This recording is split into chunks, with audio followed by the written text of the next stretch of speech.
তো আর মাত্র কিছুদিন অপেক্ষা, তারপরেই কিন্তু দিতে চলেছ উচ্চ মাধ্যমিক 2024 ফাইনাল পরীক্ষা। এই শেষ মুহূর্তে এসে তোমাদের একটাই কথা বলতে চাই, মাত্র আর কয়েকটি দিন রয়েছে। এই দিনগুলিতে মনের জোর দিয়ে পড়াশোনাটা চালিয়ে যাও। তো আজকের ভিডিওতে উচ্চ মাধ্যমিকের ইতিহাস বিষয়ে লাস্ট মিনিট সাজেশন নিয়েই আজকের এই বিশেষ ভিডিও। আজকের ভিডিওটিতে বলা ইতিহাস বিষয়ে মাত্র 10 থেকে 12টি প্রশ্ন তোমার যদি কমপ্লিট থাকে, তো সামনে ফাইনাল পরীক্ষায় তুমি এই প্রশ্নগুলি থেকে কিন্তু 100% কমন পেয়ে যাবে। তাই আজকের ভিডিওটিতে বলা সমস্ত প্রশ্নকে তোমাকে কিন্তু কমপ্লিট করে যেতেই হবে।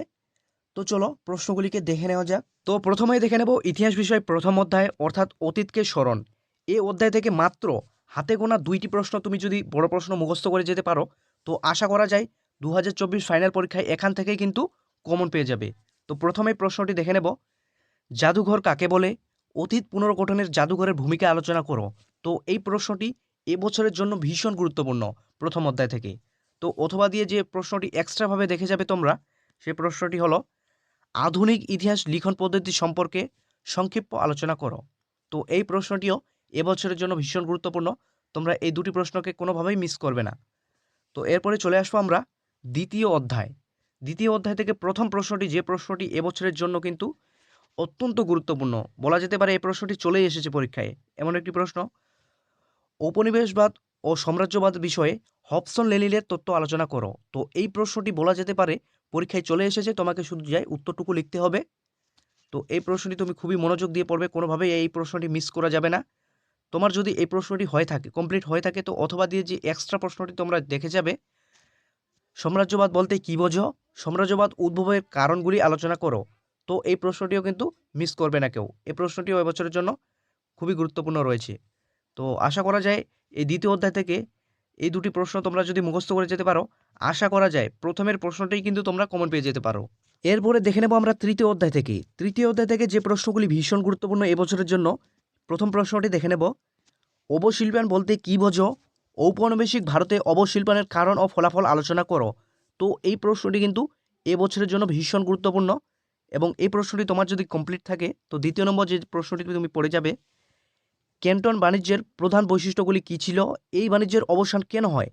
তো এই প্রশ্নটিকেও কোনোভাবে মিস করা যাবে না। এই প্রশ্নটিও এবছরের জন্য, অর্থাৎ 2024 উচ্চ মাধ্যমিক ফাইনালের জন্য ভীষণভাবে গুরুত্বপূর্ণ। তো যদি এই দুটি তোমার যদি কমপ্লিট থাকে, অথবা দিয়ে আরও 2টি প্রশ্ন যদি দেখে যাবে তোমরা, তো যেহেতু এই তৃতীয় অধ্যায় থেকে 2টি প্রশ্ন থাকে পরীক্ষায়, সেহেতু তোমাকে এই অধ্যায় থেকে কিন্তু 3 থেকে 4টি প্রশ্ন কিন্তু পড়তেই হবে।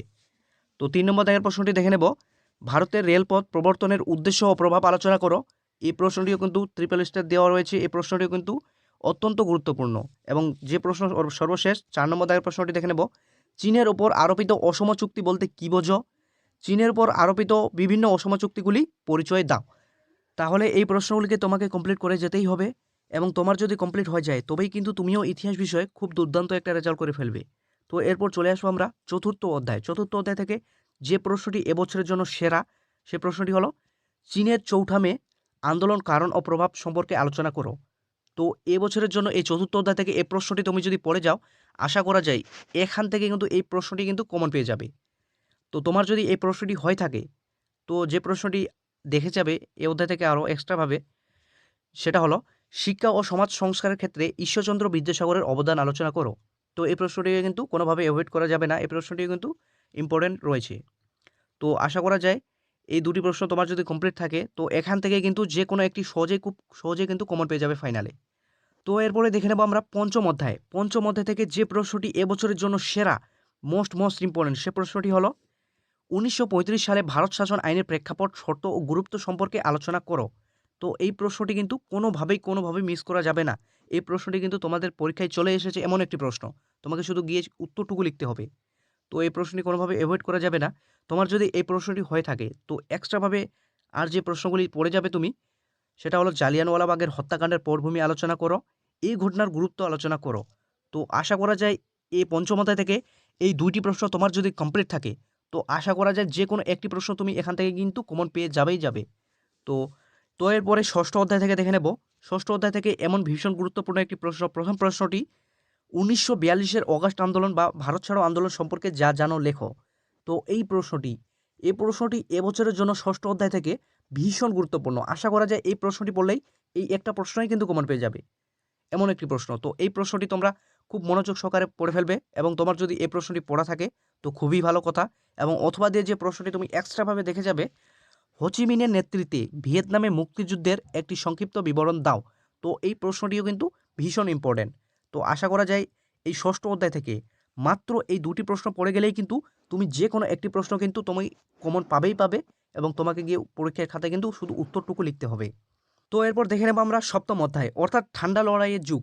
এই অধ্যায় থেকে যে প্রশ্নগুলি তোমাকে কিন্তু পড়তেই হবে, সে প্রথম প্রশ্নটি দেখে নেব, কিউবার ক্ষেপণাস্ত্র সংকট সম্পর্কে কি জানো, এর গুরুত্ব কি ছিল। তো এই প্রশ্নটি এই অধ্যায় থেকে মোস্ট ইম্পর্টেন্ট। প্রথম এই প্রশ্নটি তোমরা মনোযোগ দিয়ে পড়বে, এবং অথবা দিয়ে সপ্তম অধ্যায় থেকে যে প্রশ্ন দুটি পড়তেই হবে সে প্রশ্নগুলিও দেখে নাও। জোট নিরপেক্ষ নীতি কী, এর উদ্দেশ্য আলোচনা করো, এবং ঠান্ডা লড়াই সম্পর্কে আলোচনা করো। তো আশা করা যায় এই তিনটি টপিকে তোমার যদি প্রশ্নগুলি কমপ্লিট থাকে তো এই সপ্তম অধ্যায় থেকে যে কোনো একটি প্রশ্ন কিন্তু কমন পাবেই, এবং তোমাকে ফাইনাল পরীক্ষায় গিয়ে শুধু উত্তরটুকু লিখতে হবে, এমন এগুলি প্রশ্ন। তো এই প্রশ্নগুলি আশা করা যায় তুমি কমপ্লিট করে রাখবে। তো এরপর দেখে নেব আমরা অষ্টম অধ্যায়, অর্থাৎ সর্বশেষ অধ্যায়। এই অধ্যায় থেকে যে প্রশ্নটি তোমাকে পড়তে হবে, প্রথম প্রশ্ন, সার্ক প্রতিষ্ঠার প্রেক্ষাপট আলোচনা করো। সার্কের উদ্দেশ্য কী ছিল। ভীষণভাবে গুরুত্বপূর্ণ। এ প্রশ্নটি তোমার হয়ে গেলে দ্বিতীয় নম্বর দাগের প্রশ্নটি তোমাকে কিন্তু এটি পড়তেই হবে, স্বাধীন ভারতের প্রথম 3টি পঞ্চবার্ষিকী পরিকল্পনা লক্ষ্য ও গুরুত্ব আলোচনা করো। তো এই দুটি প্রশ্নই কিন্তু ভীষণ গুরুত্বপূর্ণ এবছরের জন্য। আশা করা যায় এই দুটি প্রশ্নের ভিতরে একটি প্রশ্ন কিন্তু কমন পাবেই পাবে, এমন দুটি প্রশ্ন। তো এই প্রশ্নগুলি তোমরা ভালোভাবে কমপ্লিট করে ফেলো। তো আজকের ভিডিওটি এই পর্যন্তই ছিল। তো আশা করা যায় এই প্রত্যেকটি অধ্যায় থেকে মাত্র 1 থেকে 2টি প্রশ্ন বলে দেওয়া হয়েছে। এই প্রশ্নগুলি তোমার যদি কমপ্লিট থাকে তো আশা করা যায় এখান থেকেই কিন্তু তুমি সমস্ত প্রশ্ন কিন্তু কমন পেয়ে যাবে ইতিহাস বিষয়।